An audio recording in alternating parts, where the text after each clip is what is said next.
Meg, amo ni ang kaginang pasampok ta ang pure Gary Gilliam roundhead. No mark ni sila Meg, ang mga pure ko no mark.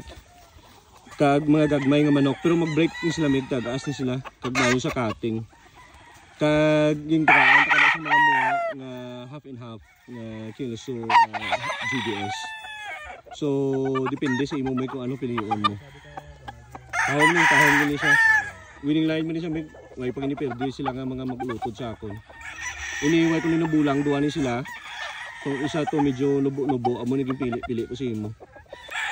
So, diretso na sa Meg, cruising. Timpla ka na lang, diretso na timpla. Kompleto na Meg. Tapos, amo gini original itsura sang amay Meg. E bandira gamay. Yellow-legged. So, namin din sa pang outcross. Kag kung gusto mo mga stagan Meg, nami kini sila kay galikay ni sila yamong kag kapahulog. And then kung mag cut sila sa babaw, nami ang cutting. Thank you gid nga. Muna sa Meg. No mark. Gary Gilliam roundhead. Pure.